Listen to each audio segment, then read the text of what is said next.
Let's pray. Heavenly Father, speak healing to our body, our soul, and our mind. In Jesus' name, amen. Every pain, affliction, syndrome, mental illness, disease, lostness, and evil in this world is the result of sin. Now, it might be a direct result, might be a side effect. And it's not always easy to determine which is which. What most of us are looking forward to when we get to heaven, besides the presence of God, because that's the ultimate goal, is the restoration of all that is broken, regardless of how it got broken or who broke it. We just don't want to be broke anymore. In the Bible, Jesus heals quite a few people who are demon-possessed. Now, not all mental illnesses are caused by demons, but as people of faith, we believe in demons and we believe in angels.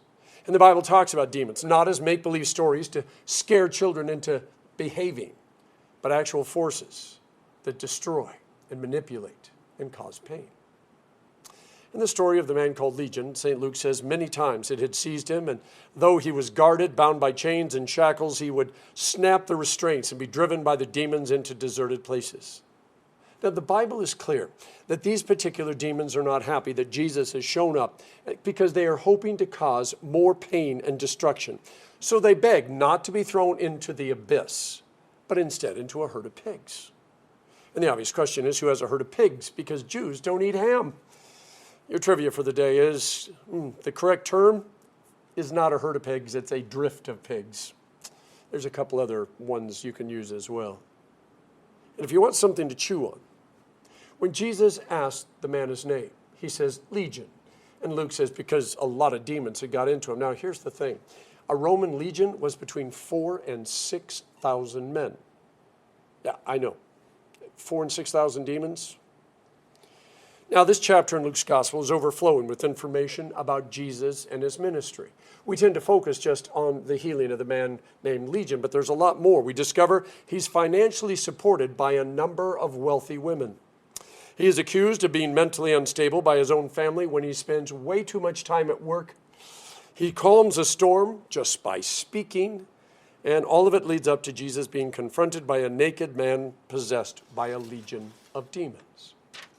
Now, a few years back, and some of you have heard this story, I got to church, as I normally do, between 6 and 6:15, and as I rounded the corner onto Coauca Street, there was a young man in the parking lot. And what set him apart was he was completely and totally naked. I pulled in. I didn't have my cell phone with me. I walked up to him and I said, can I help you? And when he turned to me, I realized that he was a kid who had Down syndrome. And he was very, very scared. He was lost and he didn't know the way home. I had to go back to my office. I was willing to take him with me, but I didn't want him to be even scared, so I asked him to just sit down on the bleachers. I told him I would be right back, and he said he would, and I went and got the phone and dialed 911, and the police were there within minutes. I was so thankful. The police officer was very thankful that I had some old Lutheran High School of Hawaii t-shirts so that the young man could have something both to wear and to sit on in the police cruiser while he made the short drive to the hospital. That afternoon, the officer called to let me know that he was back with his family. He had gotten up in the middle of the night, managed to get out the door, went for a walk, and had no idea how to get home. The mystery of him being naked was solved when Isaac, one of our members, found the clothes later that afternoon in the bushes. Now, depending on where you grew up and the kind of family you had and where you work, you may or may not be comfortable talking about mental health and mental illness. Sin, evil, pain, lost children, demons, syndromes, and hell. Now, we love movies that portray these things, especially the ones that go to the extreme. But when it comes to talking about them and living with or working with people who are suffering through these things, we aren't so comfortable. Back in 1996, I was riding with the bishop of the Lutheran Church of Madagascar. We had been at a conference together. We had the same driver who was taking us back to the airport. Our driver asked if we would mind, since we had some time, if we stopped at Mount Davidson. Now, that's the mountain in San Francisco that has a 103-foot cross on the top of it, although you can't see the cross much anymore because the city planted trees around it so that nobody would be offended. The day happened to be April 24th. and the Armenian church was gathered there to commemorate the genocide of 1.2 million of their people by the Ottoman Turks back in 1915. What we thought was going to be a simple park and hike up to the cross and a quick photo opportunity turned into an amazing teaching moment for me. Bishop Rakatarina, he took me to school, and he noted that evil knows no boundaries in this world except Jesus. In Madagascar, spiritual warfare, something that most Americans don't think about very often, is part of the everyday life of the average believer. The bishop and I both have a love for Ephesians 6:12. Our battle is not against flesh and blood, but against the rulers, the authorities, against the world's powers of this darkness, against the spiritual evil forces in the heavens. See, evil doesn't just happen. It's a product of the evil one. Now, sometimes others are complicit, and other times they are collateral damage, which is why we must learn to separate those who cause and do evil from those who are victims and collateral damage. Now in John 8, just after Jesus says, if you continue in my word, you are really my disciples, you'll know the truth, and the truth will set you free, St. John says, many believed in him. Notice, many, not all. And then a discussion on spiritual parenting issues ensues. Those who did not believe in Jesus said, well, Abraham is our father. Jesus says, well, God can raise up children of Abraham out of these rocks. And then kind of hints, it was more than a strong hint that they're illegitimate children. That's when they try again. Well, then God is our father. And Jesus responds, if that were the case, we would be family and you would accept what I was saying. Then he gets a little terse. He says, you are of your father, the devil, and you want to carry out your father's desires. Big ouch. Now, at this point in his ministry, few people, especially his family, and certainly not his disciples, were willing to use the word God in connection with Jesus. Earlier in the chapter, his family actually thought that he was crazy because he was spending so much time taking care of people that he wasn't taking care of himself. And Mary was probably worried he was also not working to find a girl so that she could have, grandchildren. Demon possession with a capital letter or a small letter was a common belief in Jesus' day. Capital letter demon referred to somebody like Legion, who was simply uncontrollable. A small letter demon was someone who was temporarily or minorly inconvenienced by a demon, but they would grow out of it or get over it. We use the same type of classification today. Those who need to be institutionalized either for their own protection or the protection of those around them, and others who are simply depressed and they're under medication or they're seeing a counselor.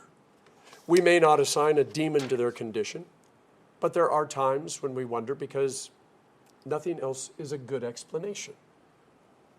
Now, Jesus didn't just pull punches when he talked about demons. Now, I know that there are Christian doctors who really struggle with these chapters because Jesus really pushes the whole demon thing. Trying to integrate faith and medicine, never easy. But Jesus calls evil what it is, the work of Satan. In 3 of the Gospels, Jesus tells the story of a strong man who's Satan. And he asks, how can anyone reclaim what the strong man has stolen? And Jesus' answer is simple. By being stronger than the strong man. And we're like, whoa, how are we supposed to be stronger than Satan? And Jesus, not talking about self-confidence or self-esteem, waits for us to answer. I was in high school when The Exorcist came out. Head spinning, pea soup vomit, priest flying. It was all pretty scary. And if demons were always so violent and noticeable, it would be easy for people to acknowledge they're real. But Satan and his demons are not always so scary, which is why Jesus notes that his life, beginning at his birth and continuing at his baptism and his ministry and Maundy, Thursday and Good Friday and Easter Sunday, are one long exorcism of the whole planet and especially the people. Jesus is here to tie up the formerly strong man and take back everything that he has stolen from God, starting with God's people. And Jesus' brief 3 years of ministry is a taste of what heaven's going to be like as he redeems and restores those held captive by mental illness, sin, evil, pain, lost children, demons, syndromes, and hell. A miracle is just God restoring things to the way they were supposed to be and the way that they will be when we get home to heaven. So before we make too much of the legion of demons kneeling before Jesus and asking permission to go into the pigs and the image of all that floating bacon in that lake, let's stick to the important part. Legion not having to be called Legion anymore because the demons are gone and they're not coming back. He didn't get to wear a Lutheran High of Hawaii t-shirt in the backseat of a police car. But next thing you know, the Bible says he is dressed and he's in his right mind. And that's when St. Luke notes that the people are afraid. Now that brings us to the far too familiar tale of humanity at its worst. As long as Legion was out of his mind, he provided entertainment and someone to gossip about and theorize about who sinned. He or his parents that he was that way. Now that he's dressed and in his right mind, people are actually more afraid of him because they don't know how to respond. I mean, we can be so awkward and uncomfortable because we're so afraid of what we should say instead of realizing that when we come across somebody who's struggling like that, most of the time they just want someone to listen. Out of fear, the crowd tells Jesus that he's not welcome there anymore.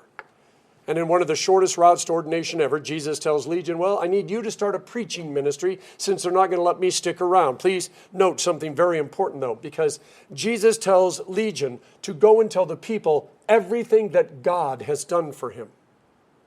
And Luke says that Legion went around telling everybody what Jesus did for him. It's an interesting twist. If his earlier followers were hesitant to use the word God around Jesus, things have changed. Jesus radically altered the way people thought about God and his work. If they believed God was silent and aloof, they don't anymore. As C.S. Lewis stated, they must deal with Jesus as a lunatic, a liar, or God, because there are no other choices. So back to the language of sin and evil. You know, as believers, we have no problem using words like sin and evil to talk about the horrible things that happen to us and happen to others in this world. And we can name where sin and evil come from. But the world has a very limited vocabulary, and once they've used the word mental illness, to be honest, they run out of words, until someone does something so horrific that they have to use the word evil. The problem with using the word evil is they have no context, because evil just doesn't happen. It has to come from somewhere. And evolution really doesn't allow for evil. They're in a conundrum that only has one way out. And they don't want to go there because it leads to Jesus. There's an even bigger problem than evil, because it's just a word that people use to describe something that is otherwise indescribable. See, if the only accountability, the only parameters of normal behavior are the laws that come from the government or the ramblings of social influencers, then you raise up a world that neither has a need to be forgiven or understanding what right or wrong is. And you also don't have anyone with the authority to pronounce forgiveness, because the laws and the parameters are always changing. When there is only a human form of punishment for someone's actions or rehabilitation, it does not allow for true healing or restoration. The man known as Legion was not only healed, but forgiven. And I need you to see and understand the difference between those two words. See, it doesn't matter whether he brought this on himself or whether he was the victim of evil. He would never be able to make up for all that he had done. His reputation was gone. The people will always be afraid of him or angry at him because he used to destroy things. Imagine what it would be like. Or maybe you don't have to imagine. Maybe you got your own stories of something that, maybe not as bad as Legion, but something that haunts you from your past. Shame, guilt, and isolation are far more dangerous than disease, mental illness, or pain. What Jesus offered Legion, what he offers us, is more than just healing. He offers forgiveness. Now, I want you to listen to how C.S. Lewis differentiates between the two in his classic, The Problem of Pain. He says, we have a strange illusion that mere time cancels sin. I've heard others, and I have heard myself, recounting cruelties committed in boyhood as if they were no concern in the present. But mere time does nothing either to the fact or to the guilt of a sin. The guilt is washed out not by time, but by repentance and the blood of Christ. If we have repented these early sins, we should remember the price of our forgiveness and be humbled. The moment we confess our sins, not just with our mouth, but our heart and soul, Satan has lost all power over us. Whether the sin was something we did or something we were afflicted by, we come before the one who would not allow our sin to define us. Sin doesn't fade with time or memory. For us to be able to step back into the world and not look over our shoulder or worry about our past catching up with us, Romans 12 says, insofar as it has to do with you, be at peace with everyone. And the only way to have that kind of peace is to be in Jesus. It's not to be perfect. It's to be in Jesus. We're sinners. Can't debate that. To debate whether we are worse sinners or better sinners than everybody else, to be honest, is ridiculous. We are going to fail, and we are certainly going to fail God. A.W. Tozer wrote, the work of Christ on the cross did not influence God to love us, did not increase that love by 1 degree, did not open any fount of grace or mercy in his heart. He had loved us from old eternity and needed nothing to stimulate that love. The cross is not responsible for God's love. Rather, it was his love which conceived the cross as the one method by which we could be saved. Yeah. And then he goes on. He said, God felt no different toward us after Christ had died for us. From the mind of God, Christ had already died before the foundation of the world. God never saw us except through atonement. The human race could not have existed one day in its fallen state had not Christ spread his mantle of atonement over it. And this he did in eternal purpose, long ages before they let him out to die on that hill above Jerusalem.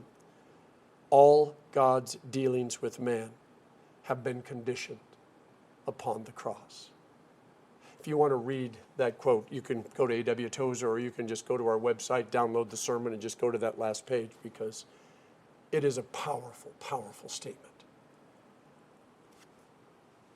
And now, in another of the shortest routes to ordination ever, Jesus, having pronounced his grace and his mercy to you,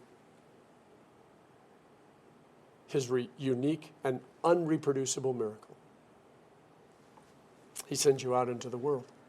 Jesus gets back into the boat, sails away in heaven, and he says, now I want you to go and tell the world what God has done for you.